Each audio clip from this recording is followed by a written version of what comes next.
직경이 큰 펀치를 사용할수록 모낭 손상률이 줄어들기 때문에 의사 입장에서 수술하기는 참 편한데요. 반대로 얘기하면 큰 직경으로 두피에 큰 상처를 남기기 때문에 흉터 조직이 생길 가능성은 더 높아집니다. 흰 점의 사이즈 자체도 같이 커지게 되는 거죠. M자는 장 원장. 안녕하세요. M자른 장원장 장태호 원장입니다. 모발이식 하셨거나 생각하고 계신 분들 중에 뒷머리, 채취부 흉터 걱정 한번 안 해보신 분들은 안 계실 겁니다. 흉터가 많이 남기로 악명 높은 절개식뿐만 아니라 비절개식 같은 경우에도 작은 상처가 여러 개 생기다 보니까 바버샵 같은 데서 머리카락 엄청 짧게 치시는 분들 같은 경우엔 뒷머리에 꼭 흰 점 같은 것들이 다다다닥 박혀 있더라. 정말 괜찮은가요? 이렇게 물어보시고는 하시거든요. 오늘은 제가 각 수술 방식에 따라 흉터가 실제로 어떻게 얼마나 심하게 생기는지 또 어떻게 해야 완화할 수 있는지 이런 부분들 여러분들께 간단하게 설명드려 볼까 합니다.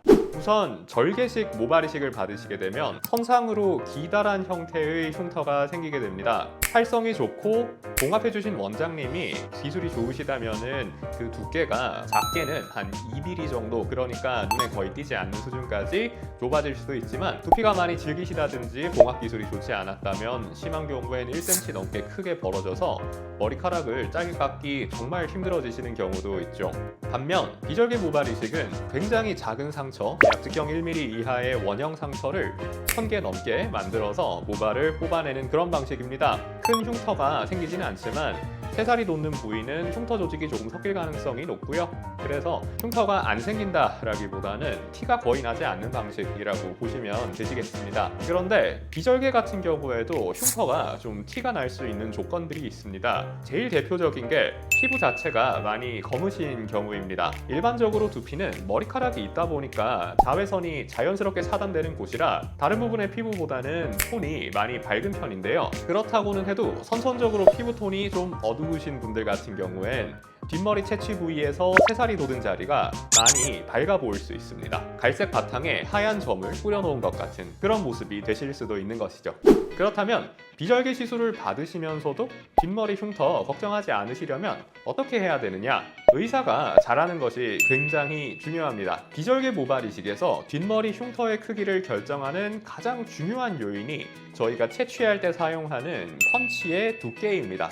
직경이 큰 펀치를 사용할수록 모낭 손상률이 줄어들기 때문에 의사 입장에서 수술하기는 참 편한데요. 반대로 얘기하면 큰 직경으로 두피에 큰 상처를 남기기 때문에 흉터 조직이 생길 가능성은 더 높아집니다. 흰 점의 사이즈 자체도 같이 커지게 되는 거죠. 그래서 요즘 실력 좋은 원장님들 같은 경우에는요, 모낭 손상률을 낮추겠다고 무턱대고 큰 펀치를 사용하지는 않습니다. 뒷머리 손상을 최소화할 수 있도록, 그러면서도 모낭이 일정 이상은 손상되지 않도록 최대한 작은 펀치를 사용해서 채취하는 것이 트렌드가 되어가고 있고요. 실제로 계산을 간단하게 해볼게요. 제가 모발이식 처음 입문하던 시기에 사용했던 펀치팁의 크기가 대략 1.0mm에서 1.1 정도 됐었습니다. 1.1을 쓸 때 제가 만드는 상처의 크기는 약 1.21이라면 요즘 제가 사용하고 있는 0.8mm 직경의 펀치 같은 경우엔 겨우 0.64 어치의 상처만 만들게 됩니다. 즉 제가 초보였을 때와 지금 제가 만드는 후두부 흉터의 크기는 거의 절반밖에 되지 않을 수도 있다는 것이죠. 그래서 비절개 모발이식을 하시고도 바버샵 같은 데서 뒷머리를 짧게 치기를 원하신다면 경력이 많고 작은 펀치팁을 이용해서 채취하시는 원장님께 수술을 부탁드리는 것이 좋습니다. 물론 그게 불가능한 경우도 있습니다. 가끔 머털도사 같은 분들이 계시거든요.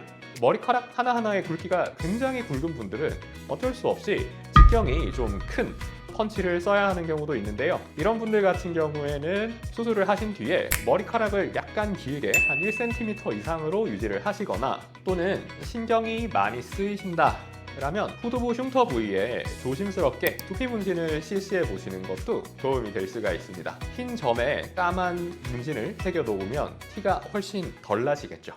정리해서 말씀드리겠습니다. 비절개식 모발이식은 절개식 모발이식에 비해서 흉터가 매우 작게 생겨서 티가 거의 나지 않는 그런 장점이 있습니다만은, 경력이 많은 원장님 같은 경우엔 그 작은 흉터의 크기를 더더욱 작게, 그래서 바버샵에 들러서 굉장히 짧게 머리카락을 치시더라도 전혀 문제가 없게끔 수술을 진행해 드릴 수 있으니까요.